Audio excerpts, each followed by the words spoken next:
ಆತ್ಮೀಯ ಪ್ರಿಯ ವಿದ್ಯಾರ್ಥಿಗಳೇ, ಎಲ್ಲರಿಗೂ ಸುಸ್ವಾಗತ. ಇಂದಿನ ತರಗತಿಯಲ್ಲಿ ನಾವು 9ನೇ ತರಗತಿಯ ಸಮಾಜ ವಿಜ್ಞಾನದ ಪಾಠವನ್ನು ತಿಳಿದುಕೊಳ್ಳಲಿದ್ದೇವೆ. ಹೀಗೆ ಪಾಠಕ್ಕೆ ಸಂಬಂಧಿಸಿದಂತೆ ಕೆಲವು ಪೂರಕ ಚಟುವಟಿಕೆಗಳನ್ನು ಮಾಡಲು ವಿದ್ಯಾರ್ಥಿಗಳೇ, ಇಲ್ಲಿರುವ ಕೆಲವು ಪ್ರಶ್ನೆಗಳಿಗೆ ಸರಿಯಾಗಿ ಓದಿ ಉತ್ತರಿಸಿ ವಿದ್ಯಾರ್ಥಿಗಳೇ. ನೀವು ನಿಮ್ಮ ಮನೆಯಿಂದ ಅಥವಾ ವಸತಿ ನಿಲಯದಿಂದ ಶಾಲೆಗೆ ಯಾವುದರ ಮೂಲಕ ಹೋಗ್ತೀರಾ? ಯಾವುದರ ಮೂಲಕ? ಎಸ್, ಬಸ್ಸಿನ ಮೂಲಕ. ಮತ್ತೆ ಯಾವುದು? ನೀನು ಹೇಳು. ಕಾರಿನ ಮೂಲಕ ಹೋಗ್ಬೋದು, ಬೈಕಿನ ಮೂಲಕ ಹೋಗ್ಬೋದು. ಸರಿಯಾಗಿ ಹೇಳಿದ್ರು ವಿದ್ಯಾರ್ಥಿಗಳು. ದೇಶದಲ್ಲಿ ಅತಿ ಹೆಚ್ಚಾಗಿ ಬಳಸುವ ಸಾರಿಗೆ ಮಾಧ್ಯಮ ಯಾವುದು? ಯಾವುದು? ಈ ಚಿತ್ರವನ್ನು ಗಮನಿಸಿ. ಯಾವುದು? ರಸ್ತೆ ಸಾರಿಗೆಯನ್ನು ಅತಿ ಹೆಚ್ಚಾಗಿ ನಮ್ಮ ದೇಶದಲ್ಲಿ ಬಳಸ್ತೇವೆ. ಸಾರಿಗೆ ಅಂದ್ರೆ ವಿದ್ಯಾರ್ಥಿಗಳೇ ಯಾರು ಹೇಳ್ತೀರಾ? ಎಸ್, ಏನೋ ಸಾರಿಗೆ ಅಂದ್ರೇನೋ? ಎಸ್, ಸ್ಥಳದಿಂದ ಸ್ಥಳಕ್ಕೆ ಸರಕುಗಳು ಹಾಗೂ ಪ್ರಯಾಣಿಕರನ್ನು ಸಾಗಿಸುವ ಮಾಧ್ಯಮವೇ ಸಾರಿಗೆ. ಸಾರಿಗೆಯಲ್ಲಿ ಯಾವೆಲ್ಲ ವಿಧಗಳಿವೆ ವಿದ್ಯಾರ್ಥಿಗಳೇ? ಒಂದ್ಯಾವುದು? ರಾಷ್ಟ್ರೀಯ ಹೆದ್ದಾರಿ. ಎರಡನೇದು ರಾಜ್ಯ ಹೆದ್ದಾರಿ. ಮೂರನೇದು ಜಿಲ್ಲಾ ಹೆದ್ದಾರಿ. ನಾಲ್ಕನೇದು ಗ್ರಾಮೀಣ ಹೆದ್ದಾರಿ. ಒಂದೊಂದೇ ಆಗಿ ಇದ್ರಗಳ ರಾಜ್ಯ ಹೆದ್ದಾರಿ, ರಾಷ್ಟ್ರೀಯ ಹೆದ್ದಾರಿಗಳು ಯಾವ ರೀತಿಯಾಗಿ ಇದೆ ಅಂತ ನೋಡೋಣ. ಇಲ್ಲಿ ನೀವು ಚಿತ್ರವನ್ನು ಗಮನಿಸುತ್ತಿರುವ ವಿದ್ಯಾರ್ಥಿಗಳೇ, ಒಂದೊಂದು ರಸ್ತೆಗಳು ತನ್ನದಾಗಿರ್ತಕ್ಕಂಥ ಬಣ್ಣಗಳನ್ನು ಹೊಂದಿದೆ. ನ್ಯಾಷನಲ್ ಹೈವೇ ಯಾವುದು? ಯೆಲ್ಲೋ ಮತ್ತು ವೈಟ್ ಬಣ್ಣಗಳನ್ನು ಹೊಂದಿದೆ. ಸ್ಟೇಟ್ ಹೈವೇ ಯಾವುದಿದೆ? ಗ್ರೀನ್ ಮತ್ತು ವೈಟ್ ಬಣ್ಣವನ್ನು ಹೊಂದಿದೆ. ಮೂರನೇದು ಯಾವುದಿದೆ? ಜಿಲ್ಲಾ ರಸ್ತೆ ಯಾವುದು? ಬ್ಲಾಕ್ ಮತ್ತು ವೈಟ್ ಬಣ್ಣವನ್ನು ಹೊಂದಿದೆ. ನಾಲ್ಕನೇದು ಗ್ರಾಮೀಣ ರಸ್ತೆ ಯಾವುದು?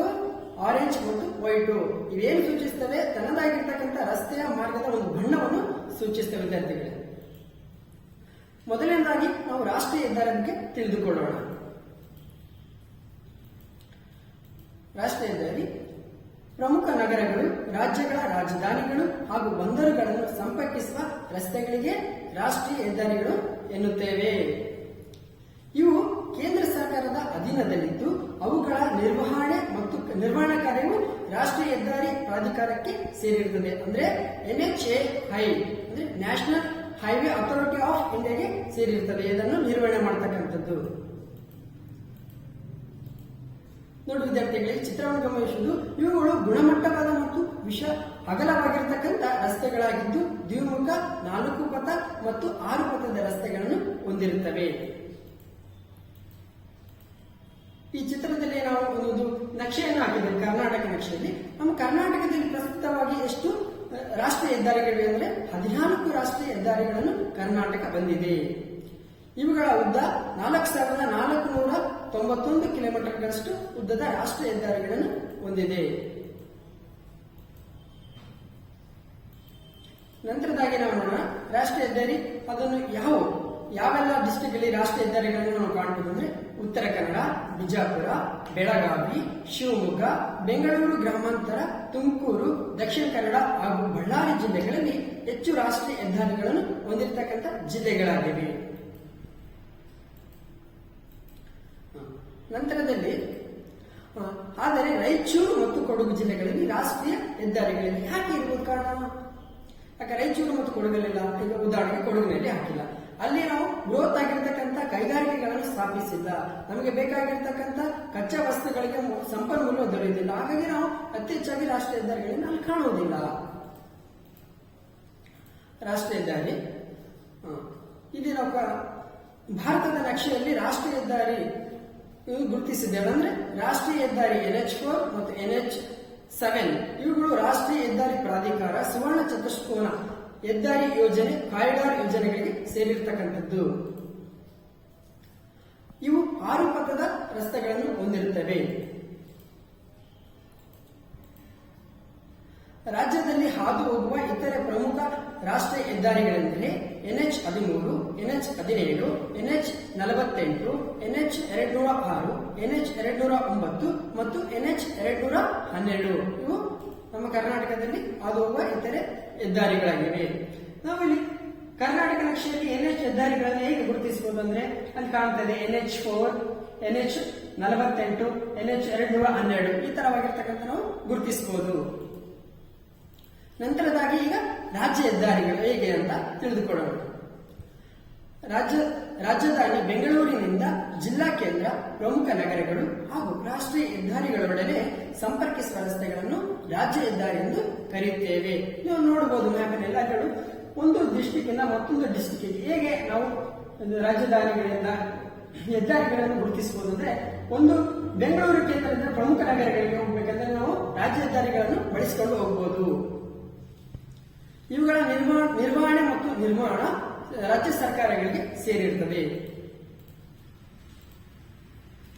ರಾಜ್ಯದಲ್ಲಿ 20,905 ಕಿಲೋಮೀಟರ್ಗಳಷ್ಟು ರಾಜ್ಯ ಹೆದ್ದಾರಿಗಳು ಇವೆ.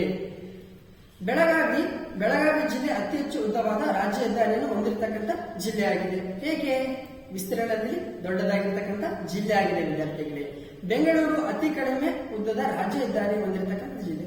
ಹೌದು, ಪ್ರಶ್ನೆ ನಮಗೆ ಬೆಂಗಳೂರು ದೊಡ್ಡದು, ಆದ್ರೆ ಯಾಕೆ ಇಲ್ಲಿ ರಾಜ್ಯ ಹೆದ್ದಾರಿಗಳು ಕಡಿಮೆ ಇವೆ? ಯಾಕಿರ್ಬೋದು ವಿದ್ಯಾರ್ಥಿಗಳೇ? ಯಾಕ ಯೋಚಿಸಿ. ಏಕೆಂದ್ರೆ ಅಲ್ಲಿ ನಗರ ರಸ್ತೆಗಳು ಹೆಚ್ಚಾಗಿರುವುದರಿಂದ ಬೆಂಗಳೂರು ರಾಜ್ಯ ಹೆದ್ದಾರಿಗಳನ್ನು ಕಡಿಮೆ ಹೊಂದಿದೆ ಅಂತ ನಾವು ತಿಳಿಯಬಹುದು. ಈಗ ಮತ್ತೊಂದು ಜಿಲ್ಲಾ ರಸ್ತೆ ಬಗ್ಗೆ ತಿಳಿದುಕೊಳ್ಳೋಣ. ಜಿಲ್ಲಾ ಕೇಂದ್ರದಿಂದ ಎಲ್ಲ ತಾಲೂಕು ಕೇಂದ್ರಗಳಿಗೆ ಪ್ರಮುಖ ಪಟ್ಟಣ, ಗ್ರಾಮಗಳು, ರೈಲು ಮಾರ್ಗ ಹಾಗೂ ಹೆದ್ದಾರಿಗಳನ್ನು ಸಂಪರ್ಕಿಸುವ ರಸ್ತೆಗಳನ್ನು ಜಿಲ್ಲಾ ರಸ್ತೆಗಳೆಂದು ಕರೆಯುತ್ತೇವೆ. ಹಾಗಾದ್ರೆ ಇವುಗಳ ನಿರ್ಮಾಣ ಯಾವುದಕ್ಕೆ ಸಂಬಂಧಿಸಿದೆ? ಇವುಗಳ ನಿರ್ಮಾಣ ಅಭಿವೃದ್ಧಿಯು ಮೇಲ್ವಿಚಾರಣೆ ಜಿಲ್ಲಾ ಪಂಚಾಯತ್ಗೆ ಸೇರಿರುತ್ತದೆ.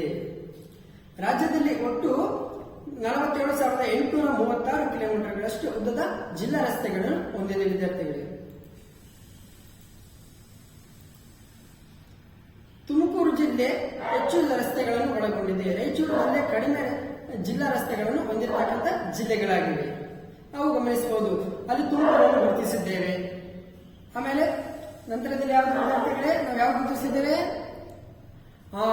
ರಾಯಚೂರನ್ನು ಗುರುತಿಸಿದ್ದೇವೆ. ಈಗ ನಾವು ಗುರುತಿಸಬಹುದು ಯಾವ ಜಿಲ್ಲಾ ರಸ್ತೆಗಳು ಹೇಗೆ ಹೊಂದಿದೆ ಅಂತ. ಮತ್ತೊಂದಾಗಿ ಗ್ರಾಮೀಣ ರಸ್ತೆಗಳು. ತಾಲೂಕು ಕೇಂದ್ರದಿಂದ ಪ್ರತಿಯೊಂದು ಗ್ರಾಮಗಳಿಗೂ ಎಲ್ಲ ಜಿಲ್ಲಾ ರಸ್ತೆಗಳಿಗೆ ಸಂಪರ್ಕಿಸುವ ರಸ್ತೆಗಳನ್ನು ಗ್ರಾಮೀಣ ರಸ್ತೆಗಳು ಎನ್ನುತ್ತೇವೆ. ಇವುಗಳ ನಿರ್ವಹಣೆ ಯಾರು ಮಾಡ್ತಾರ? ಇವುಗಳ ನಿರ್ವಹಣೆ ತಾಲೂಕು ಪಂಚಾಯತ್ ಮತ್ತು ಗ್ರಾಮ ಪಂಚಾಯತ್ ಆಡಳಿತಕ್ಕೆ ಸೇರಿರುತ್ತದೆ. ಅಲ್ಲಿ ಗಮನಿಸಬಹುದು, ಗ್ರಾಮ ಪಂಚಾಯತ್ ಆಗಿರ್ತಕ್ಕಂಥ ಚಿತ್ರವನ್ನು ರಸ್ತೆಗಳು, ಗ್ರಾಮೀಣ ರಸ್ತೆಗಳು ಕಿರಿದಾಗಿರುತ್ತದೆ. ಕರ್ನಾಟಕ ರಾಜ್ಯದಲ್ಲಿ ಒಟ್ಟು 1,47,212 ಕಿಲೋಮೀಟರ್ ಗ್ರಾಮೀಣ ರಸ್ತೆಗಳನ್ನು ಹೊಂದಿದೆ. ನಿಮಗೆ ಮನೆಗೆಲಸ ವಿದ್ಯಾರ್ಥಿಗಳೇ, ನಿಮ್ಮ ಗ್ರಾಮ ಪಂಚಾಯತಿ ಅಥವಾ ಜಿಲ್ಲಾ ಪಂಚಾಯತ್ಗೆ ಭೇಟಿ ನೀಡಿ ರಸ್ತೆಗಳ ನಿರ್ಮಾಣ ಮತ್ತು ನಿರ್ವಹಣೆ ಬಗ್ಗೆ ಮಾಹಿತಿಯನ್ನು ಸಂಗ್ರಹಿಸಬೇಕು. ಇಂದಿನ ತರಗತಿ ನೋಡಿರ್ತಕ್ಕಂಥ ನಾವು ಪಾಠದ ಬಗ್ಗೆ ಮೌಲ್ಯಮಾಪನ ಮಾಡೋಣ. ಸಾರಿಗೆ ಎಂದರೇನು ವಿದ್ಯಾರ್ಥಿಗಳೇ? ನೀನು ಹೇಳು. ಏನೋ ಸಾರಿಗೆ ಎಂದರೇನು?